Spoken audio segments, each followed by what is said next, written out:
Welcome in, Heart Talkers, to another episode of Heart Talk. So, this is a podcast where we have everyday conversations with everyday people through both the hard and hope filled seasons of life.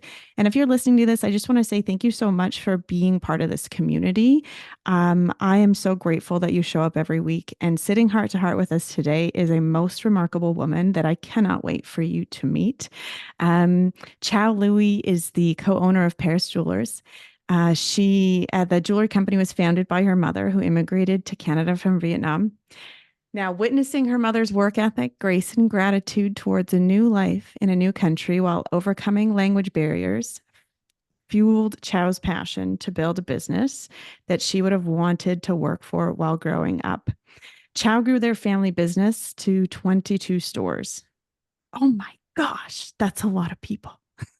A lot of stores in 4 provinces across Canada. And Paris Jewelers is now the 30th largest retail jewelry chain by store count in North America. So I am so honored that you're here with us today, Chow. Welcome into Heart Talk. Oh, thank you so much for having me. I'm really excited to be here.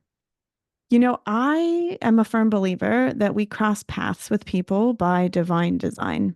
Like we are introduced to people and experiences at the right time in the right place. And I feel that about how we met. And sometimes we meet people that we feel like we've known them in another lifetime. you know? It's so true. I feel like I've known you for a while. Yeah, That it's is for sure. It's crazy. And we've just showed up at a couple of events and met through mutual friends. And I've loved and followed your jewelry company, for years. I've seen them in our malls. And I think this is really a surreal kind of full circle moment for me to be able to have you, sitting heart to heart with us today. So thank you so much for being here. Oh, thank you for having me. And I always, when someone asks me, I'm always like, "What? You want to talk to me? But I want to learn more about you." So I'm really gonna try to just be in this moment because I know how much this community means to you and just the joy you share. I've seen at events how you share so much joy with so many people, and you're such a Oh, delight in your energy to be around. So it's so great. oh my gosh. Thank you. Oh my gosh. That is so nice. It's so hard to take a compliment sometimes. I don't know if that's just me or if that's us as women. I think it's us as women. I think this is something that I talk to my daughter about. And when someone gives you a compliment, it's so easy to say, you know what? Maybe I don't deserve it. And I have to work on this myself. And I just try to tell her to say thank you. But that's good feedback because I certainly want to model the behavior I expect from my kids too. And it's hard for me too. Yeah.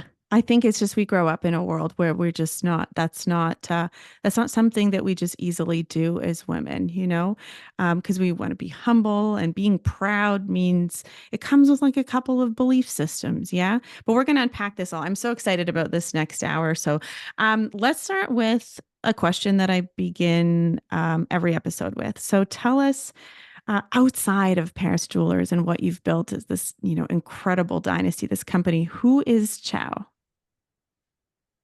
Oh, you know what? At heart, I think I'm just a really down to earth girl. I love being at home in my sweatpants. I love food. I love eating so much. I can't even explain. If you ever sit down and have a meal with me, it's hard for me to choose because I want to order everything. I love reading. But first and foremost, I am the wife to my husband, Matt, who is really just the best human I know. And I'm the mother of 2 girls, Layla and Isla. They are 12, and my youngest is turning 10 in just 2 weeks. So that's a big deal. So I'll have both kids in double digits. Double digits is a big deal. Mhm. And I see that music is a big part of their life. And I played the piano, so I love seeing that. Yes, you know what? I love music. I'm so grateful growing up that my mom worked really hard to put us in piano lessons. And I just think music is like, it's just good for the soul. Every time I have an off day or I'm stressed or I cannot find clarity on something, I just sit at the piano just for a couple minutes, play music, and I just feel like a little bit more at peace. So music is a huge part of our lives for sure. Okay, so you play too. So you grew I up with it. do. Oh, Yes. that's amazing. Hey, the next time we're together, let's do like the chopsticks duet or something. I would love that. I would love that. Could I have the easy part? That's all I ask. I'll bring my little portable keyboard, we'll just make music. So tell me a little bit about your mom and your dad. I mean, I'm always fascinated. My grandparents immigrated from Germany, and like history and heritage is so important to me. So tell me a little bit about them. Yeah, so our family immigrated from Vietnam when I was really young. I was 2.5. My sister was 6 months, and they were just trying to build a better future for us. Obviously, Canada has so many opportunities. We also came with my grandma, and we landed in Canada. We came to Winnipeg first. We had family there, and then moved our way to St. Albert, Alberta. So growing up, we didn't have very much. I think we came here with $50 or something like that, but we had a heart full of hope and just big dreams. And then my mom had the opportunity to train as a goldsmith, and she became really good at it. So when she opened her first store, she still didn't know how to speak English because at the time they were just working multiple jobs and going to English as a second language class. When she opened her first store, which is a very tiny, modest 400 square foot store, not a lot of merchandise, not very pretty, she didn't know how to speak English still. So she bought a Vietnamese English dictionary. And every time a customer would come in, she would pull out that dictionary, and that's how she would translate and communicate with customers. And that story does mean a lot to me and my sister because we think that if my mom could overcome that, there's nothing that is thrown our way that we couldn't overcome. We had the privilege of speaking English, after we went to school. We could communicate with customers. She couldn't. But I swear, I think it's when they came in, they could feel she had so much heart and she cared so much. Mhm. The language barrier didn't matter. Yeah. Wow, I was just thinking about that, the art of relationship and communication. Mm-hmm. And I think there's statistics out there that say like communication is like, 98% nonverbal. It's how you make a person feel and that passion Right. and love she evoked. That's a beautiful Mm-hmm. like visual imagery I'm getting just thinking about how she would have had to communicate that. Mm-hmm. Yeah, so Yeah. then she trained as a goldsmith. Um, and Mm-hmm. then what happened from there? Yeah, so I mean, they had one store and it was doing really well. After a couple years, the English dictionary was, going away. They were learning to speak the language, but what they what we really learned in that time was this community of St. Albert, to be honest. This is why community is so important to us. Like, we'll never forget that a community that didn't know us took a chance on a family that didn't speak English, didn't have a brand, didn't have a lot of merchandise. We certainly didn't have the best prices. We just didn't have buying power, but they Yeah. took a chance on us and they kept coming back again and again. And then the St. Albert Mall called and said, "Hey, you're doing pretty well. We're hearing great things from customers. How do you feel about opening a second store in the same mall?" And of course, my mom was like, "No, no, no, no, no. We have one store. It's more than we could have ever dreamed of being immigrants to this country to own a business. Like, that is such a blessing." But they said, "Well, just think about it." So she did think about it and decided, of course, we don't grow from our comfort zones. So we opened that second store in the same mall in St. Albert. So this is where like St. Albert is where everything first started. So then we had two stores. So from there, things are going well. The community of St. Albert is really just supporting us, and we're so grateful. That's why like giving back to our communities is one of the pillars of our business because we're just not here, by accident. We're here Yeah. because community chooses to support us, right? Y- Like I know this to be true. And then a couple years later, we get a phone call from Red Deer, Alberta. So there's a ball in Red Deer, Alberta, and they call and they say, "Hey, we've heard about your business. We're hearing great things. How do you feel about opening a store in Red Deer?" And of course, my mom was like, "No, no, no, no, no, no, not in Red Deer. We live in St. Albert. Our girls go to school in St. Albert. This is our home. We wouldn't know anything about opening a store in a city where we don't live." And they said, "You know what? Why don't you just come out, see the mall, see how you feel?" So then we all got in our car, drove to Red Deer, and of course, we fall in love with the community, fall in love with the mall. And that's where, when we opened our first out of town location in Red Deer, Alberta. Wow. So, sometimes it's like somebody else has to see the vision before us. I love that story. Somebody else has to believe in us before we can believe in ourselves. Absolutely. If we had not have gotten that call, I'm sure we'd still be just a few stores in St. Albert, right? Because we couldn't even envision that dream that we'd have more than two stores. So I think that was really interesting. And when we're first expanding, right, we didn't have huge teams. Like we have quite quite a big team now. I think we have 200 employees across Canada. But Wow. back then, it was just our family and a few key people. We didn't have managers, and so what my mom did every single day was she got in her car from St. Albert, drove to Red Deer, drove 2 hours, get there at 9, work 9 to 9, a 12-hour shift, and then get back into her car and drive 2 hours home. And she did that every day for a year. And she did it with so much pride and so much pleasure because it was such a blessing to have a store in a city we didn't live in. So that's kind of how the expansion started. And then after that, we started, as a family to really dream big and to try to go for it. Wow. And you did like you really did. And so what year was that that you expanded to Red Deer? Um, oh, I think it was in the early 1990s. So, I was quite young at the time, but I really like because they worked all the time. My mom worked like 16 hours a day. I was always at the mall. We would go to the mall after school. We would do our homework in the food court. We would study in the food court. We would walk around the mall.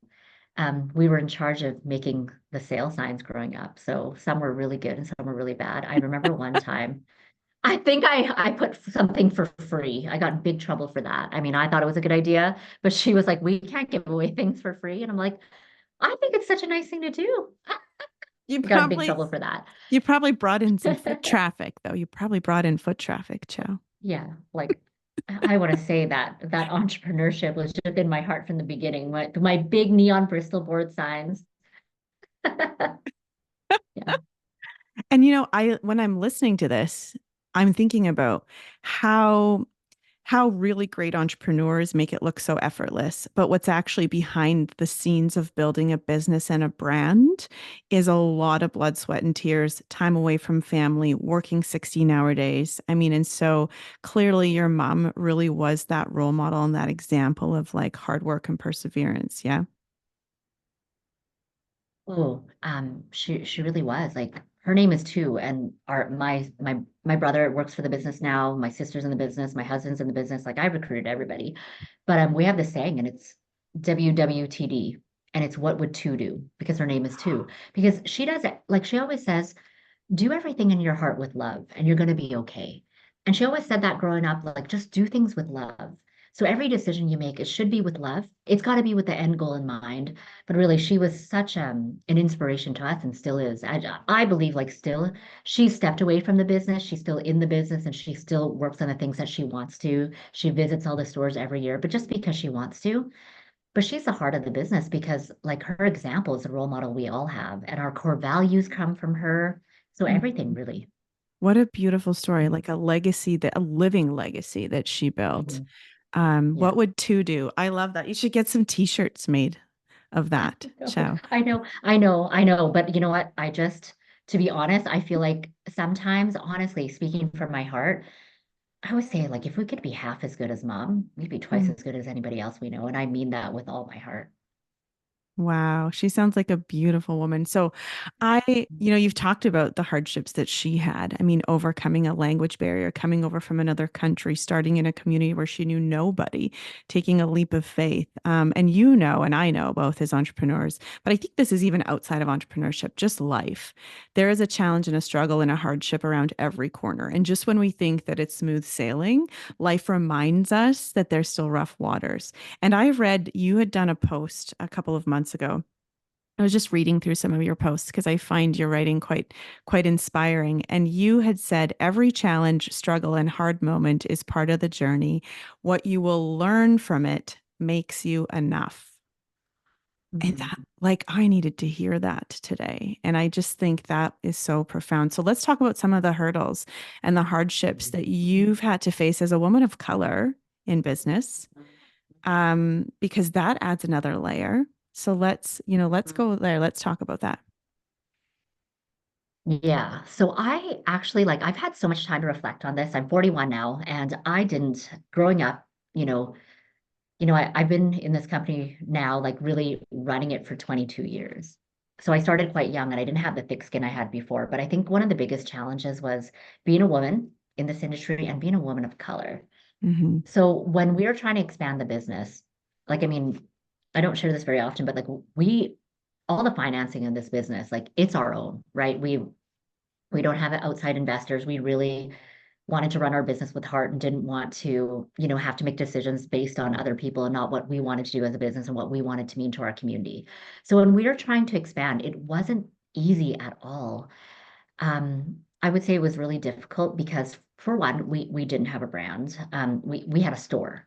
We Mm, had a store and it was a small business and we were in St. Albert, we were in Red Deer, and then we continued to grow. And there were so many dream malls, right, that we wanted to be in. And when we were starting to dream big because we thought maybe we could do this, a lot of people would say, you're never going to be able to do this. And not everybody believes in you. And I think that's okay. You have to let it slide off your back. I would do it now, but maybe 20 years ago, it was so hard for me to hear that. But when people would say that, we did the only thing that we thought we could do. We bought a giant map and we like this huge map that was like 20 bucks or something we bought from St. Albert.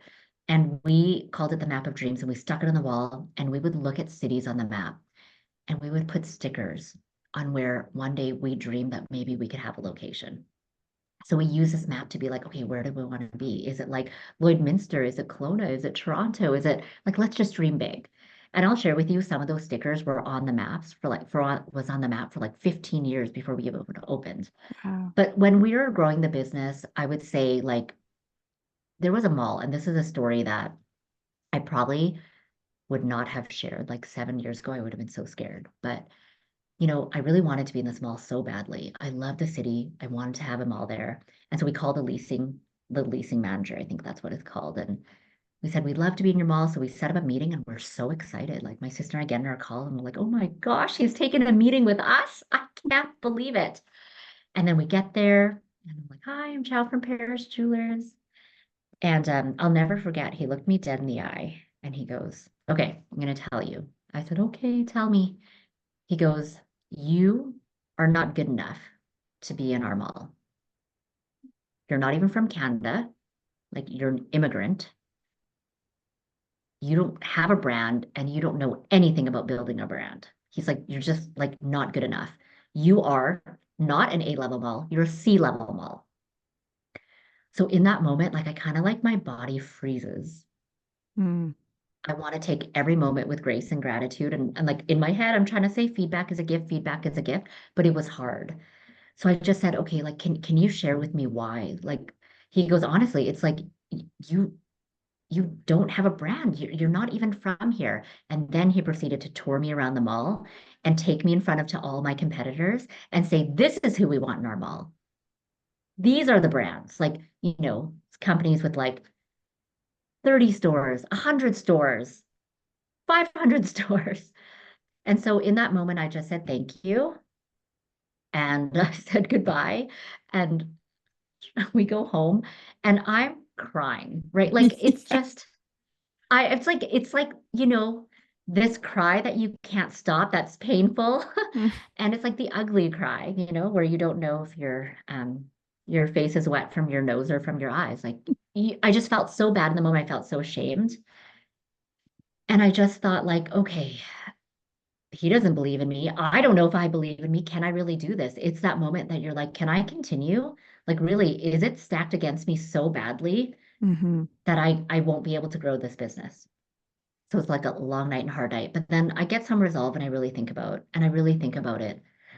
Culture is really defined about like by who we are, what we do, and why we do it. And I had to go back to why I did things. I really believed in my heart that maybe we could do something. We weren't going to be the biggest or the best, but we'd have a ton of heart and we'd try and we'd learn in the process. And I learned in this moment, I say this often, that our belief in self has to be so much bigger than anybody's opinion. I Yeah. could not let the opinion of this man be bigger than what I believed about myself. So I wake up in the morning and I'm like, you know what? I have resolve. He gave me 4 pieces of feedback. Okay, number one was like, you're not from Canada. Number two is you're an immigrant. Number three was you don't have a brand. Number four was you don't know anything about building a brand. And I always say we focus on our controllables. What can we control? I cannot control that I'm not from Canada, Mhm. cannot control that I'm an immigrant, but I can control what I can learn about building a brand. So I really focus so much time and energy on learning how to do that. And I'm not saying that I've learned how to do it. I'm saying that I'm still learning today on how to do that, But you you've know. built a beautiful brand from a Thank you place, so much for saying that. yeah, from a place of genuine heart-centeredness and integrity. And I think sometimes I wonder, first of all, I don't wonder, I know from personal experience, and I think you probably agree that that moment and that conversation with that Mr. Negative Nancy there and Grouchy Pants, that propelled you into the next version of you. And I think we were saying before, growth never comes from our comfort zones. And I often think that it is the naysayers and the challenges and the difficult moments that actually shape us the most. Absolutely. I mean, that feedback was tough, but you know what? If I didn't receive it, I would not have focused so much of my energy and my attention on learning. What does Mhm. it take to build a great, sustainable business that's going to be stable for our employees? Like it really pushed me. And honestly, and I want to share this because I think it's important. It's not because I wanted to prove him wrong. I Right. wanted to prove myself right and our family right, and really lead into the belief that we believe that one day we could have a brand that was national in like provinces across Canada. So I'm curious, did you ever get a store in that mall? So 7 years later, I got a phone call. And like I call him ugly cry guy. Like I feel so bad because like that's the way I relate to it. But he called me seven Of years later of and course he did. he's like, Asking, "Hey, it's me." He's like, "So I've heard great things about your company. I've oh, heard you've grown it so much. Do you want to do a deal?" And you know what? So here's the thing. I think that there's two things in business. There's your heart and your head, right? And I have to take the personal out of it. I always want to ask questions and make good business decisions because I'm responsible for a lot of jobs and a mhm. lot of people and their livelihood. So I asked questions and I learned that it was a great property that I wanted to be in, right? I went to visit the mall in this community and I loved it. So yes, I did open a store, but here's a caveat. I did find that there was someone new, a young woman, that had just joined the organization. And I know what it would have meant for her and her career to sign on a national retail jewelry brand on a long-term lease. So I took the deal and I gave it to her because I believe in paying it forward. And I believe it's the people that believe in you from the beginning or somebody who gives you that opportunity that could be life changing. So that's what I did instead. Oh my I gave the gosh. deal to someone else. That gave me goosebumps. And I mean, that's like full circle moment of stepping into your power when you truly believed, yes, I can do this and I will. And I'm going to Mhm. do it the way I want to do it from a place of integrity and a heart space Mhm. of like what's true and what's right for me. Absolutely. I thought of all the times where maybe I was new and I wasn't experienced, but someone saw something and believed in me. I wouldn't be here without that. So I do believe in paying it forward. And I would hope that someone would see something in my daughter and give her the opportunity, the chance to shine too, you know? Yeah, because that's what it's about, right? That's what it's about. Mhm. So I read and understand that you have 90% of your workforce or employees are female led. Like it's like Mm. girl power at Paris Jewelers. Yeah, and we didn't intentionally design it that way. I just believe that as we began sharing our story, the people obviously that want to come and work with you, they are aligned with who you are. They have to be, right? Values are really important. So I would say, yeah, 90% female workforce, but I would also say now almost over 50% of our workforce are immigrants. Wow. And like one of the proudest things I think for me is people always ask, like, what's the proudest thing for you in the business? Is it Hmm. the number of the stores? Um, I actually think it's when I go to a store and I'm doing a store visit and somebody says to me, "This is my first job in Canada. Thank you for giving me this opportunity and taking a chance on me." And I just think, oh my gosh, someone took that chance on my mom Hmm. 35 years ago when she came here. It's about building the company we would have wished we could have worked for growing up. I would have wished that my mom could have worked for. So I think that those are the moments that I think that's my why and why we work so hard is to create a company that we're proud of and we're proud to come to work Mm. at So, every day. so I'm curious. You said your mom kind of stepped out of the business. Mhm. How hard was that for her? You know what? I don't think it's really hard at all. Like we're pretty aligned. For my transition, I came in first. I really believe that we could build something really great. I really believe that we could expand. Like I was the one that's saying, like we've got 9 stores. Why can't we have 20? I love Why it. can't we grow this online business? And I really shared with her what I think thought that we could do, but always we were always aligned on the values. And I think that it always starts with why. We were always aligned with giving back to our communities, number one, building a great company with kindness, our values of can do attitude, being sincere. That never changed. So as long as we had that, she was okay with the decisions we made because we tried to do things with love. That being said, I want to be super honest about that. If you're running a business and it needs to be profitable too, because that's how you pay your employees. Like we've never permanently laid off an employee in our lives at Paris Jewelers, and I that's not something I want to do.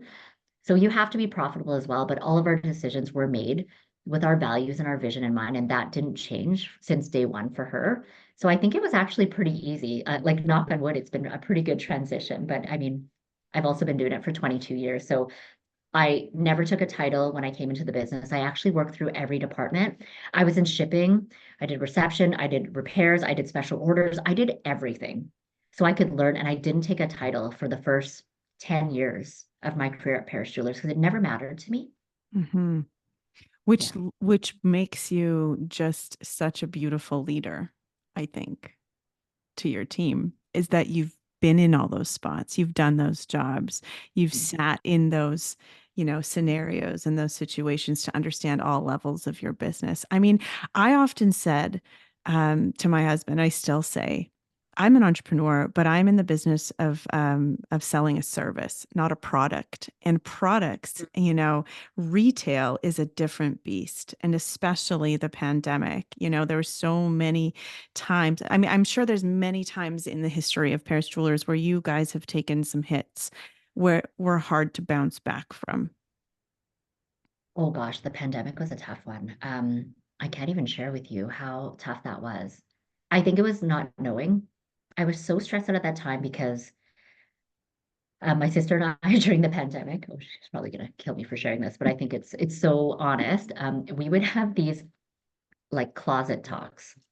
So we'd put the kids to bed, we'd pour a glass of wine, and at that time, she's like, "You know what? We don't know where money's gonna be. You're having box wine." She's like, "Really, as the accountant here, it's just cost per glass, you As know?" the accountant. She's like, so we would sit in our closets, like after the kids went to bed, and quietly talk to each other and cry and think like, what is going to happen to our business? We don't know. We're closed for so long. When you're paying rent, like, and not getting any revenue, that's a huge expense. We're like, and we said to ourselves, what do we want out of this? And we're like, we do not want to permanently lay off our employees. So we did everything we could to look at the business, work backwards to say, how are we going to save to ensure that it's just like temp layoffs we had to do, but not permanent layoffs. But we would do that every night. The kids would go to bed and then we would sit in our closet and we would have conversations and plan about the business. Right. That's what we did. And It, those are it the was stressful. And those are the levels of, I think, are the layers of entrepreneurship that the public doesn't get to see. The innovative ideas, the problem solving, the working backward, the how do we keep our doors open so that we can keep the people who we love and who we employ, keeping food on their families' tables. I mean, it is a grind. And you and I talked a little bit about before we came on, the challenges of work-life balance and burnout and what it's like when you just give with your whole heart and your passion. It's sometimes hard to throttle back or like put up some guardrails. So what can you share for the audience about, some wise words of, when you feel like you've given and given too much and you need to pull back and set some boundaries. Mhm.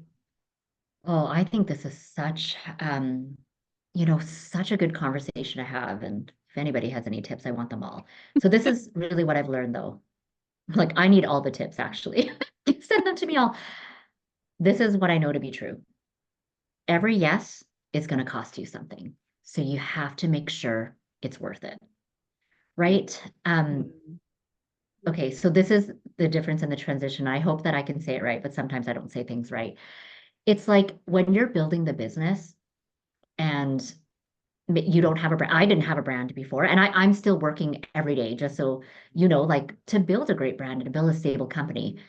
But in those times where you're so focused on growth, you'll say yes to everything.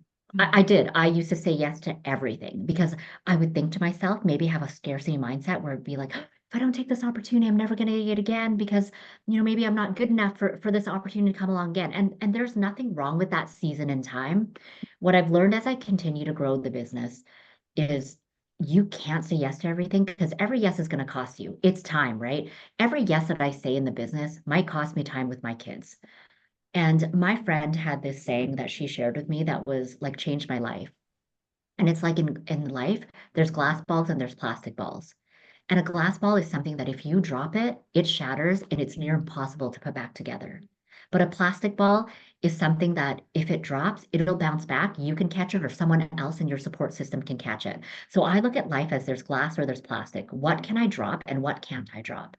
So, for example, like like a hockey game, a playoff hockey game to my daughter, that means everything to her is a glass ball. I will not miss, and it doesn't matter what's going to come up. I can't miss that. That's a glass ball that'll shatter, and it'll take me so long to glue it back, and I don't want to glue it back. A plastic ball, really, if you're talking about kids, would be like that 6 a.m. practice that I'm like, oh, I think my husband can catch that ball. He's a much Next. better hockey support, but also in the business as well.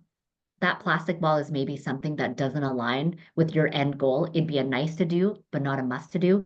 You can drop that and let it bounce and let them know, maybe not at this time. I'm so grateful for this opportunity, but when the timing aligns, we can circle back.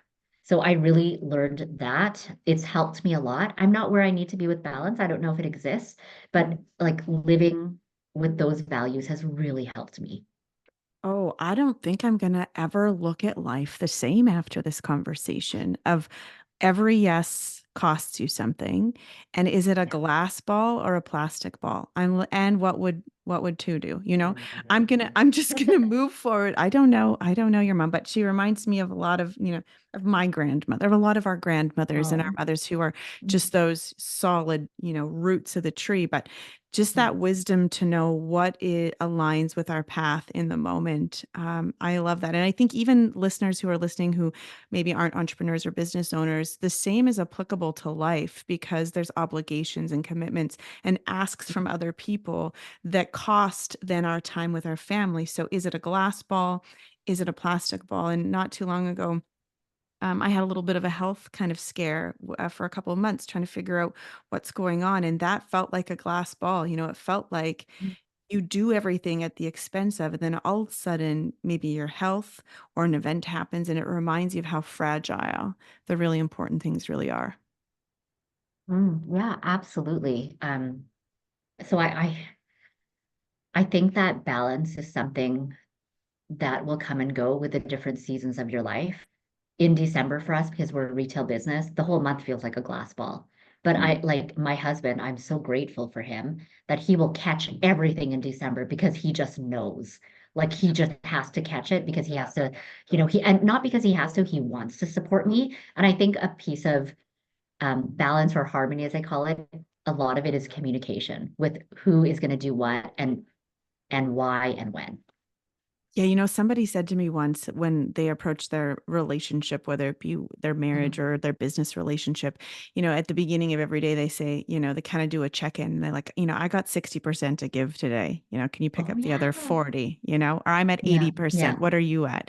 And when we talk Right. about balance, one of my mentors and my teachers in Body Talk had said to me, balance is really, we talk about it, we strive for it. But when you think about balance in terms of like being in an ER room and, looking at a heart rate monitor, balance is like that flat line, right? It's like when you don't have the ups and the downs and you're just like, there's no pulse. So I love that too. I thought, okay, I'm going to look at balance that way, the ebbs and the flows. Yeah.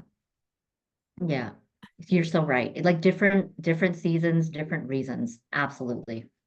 So Paris Rulers has raised and donated over $1 million for various women and children's focused Mhm. events, charities, activities. That's incredible. Um, that's a lot of money, Chow.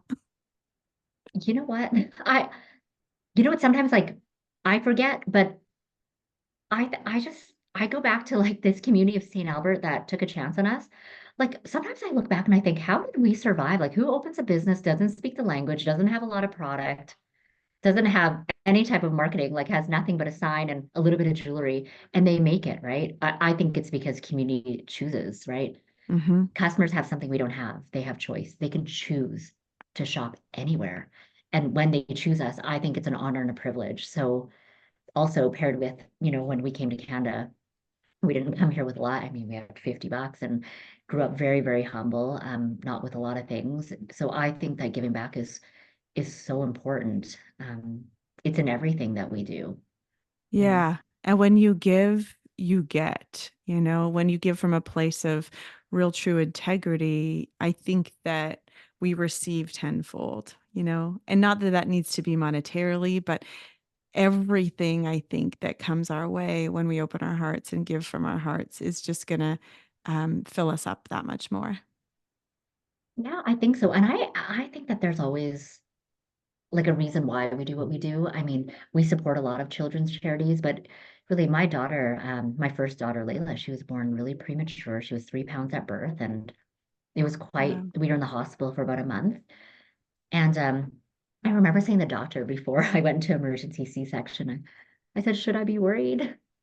Through all my tears. And he's like, well, yeah, like honestly, if I were you, I'd be worried. Like she's pretty small. I don't know if her brain's developed. I'm not sure, but I and I was like, in that moment, all I could do was pray and like pray for hope.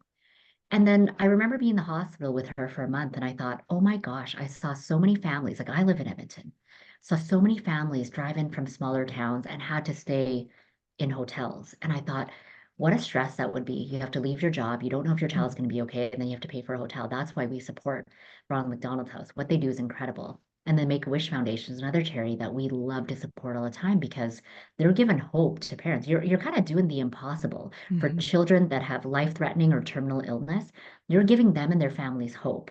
Like, I don't know if you can put a price on that. I remember being in the hospital every day, just looking for little glimmers of hope that my daughter was going to be okay, that we were going to get out of here, and that she'd thrive to be, a beautiful little girl that was thriving and healthy and happy. So that's why it is so important. I'm sure there's other reasons of why we do what we do, but it does go back to community and it does go back to doing things with love, I think. Yeah, and that's what sets you apart from other, I think, brands and businesses as well. And I think when you have a business and a brand, and those types of things are important to you, you attract the right people. You attract the right customers and the people who want to support you and be part of that vision. So I'm curious, what's ahead then for Paris Jewelers that you can share? Okay, well, it has been the busiest season of my life and of this company.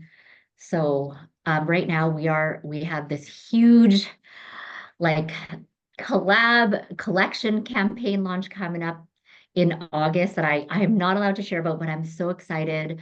We're also in full swing of our holiday campaign. So holiday gets done for us really quite early in the business. And then we are opening a new showroom in the heart of Toronto. Whoa. So we are so excited. I have to share that this has been just the heart of the team. They are so smart and talented, and this would not be possible without them. So it's really, I give full credit to them for this new showroom for sure. So we're really excited. It's a different area that we're not in right now. It's a different concept for us. So it's new, and sometimes new feels uncomfortable, but that's Mm. where the biggest learnings are. So it's been a really big blessing and a really big lesson. And we're just excited. So that should launch fall of this year.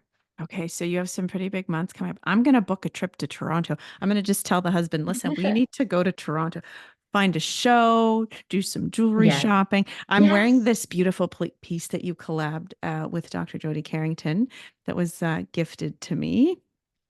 Remember this I little love heart her. piece? I When I got okay, this in the mail from you guys, and mhm. just the heart written letters and notes, and I mean, jewelry really is something that can just spark confidence, brighten your day. And I just felt amazing, and I feel amazing every time I wear it.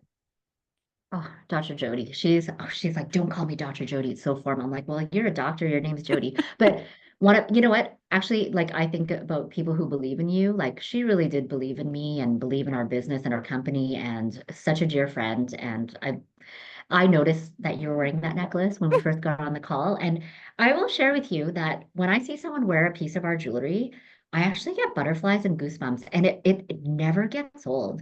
Like when I see someone at the grocery store, it happened last week, and I said, "Where did you get your necklace?" They're like, "Paris Jewelers," and I almost start crying as I'm picking out lemons. I can't describe what it feels like.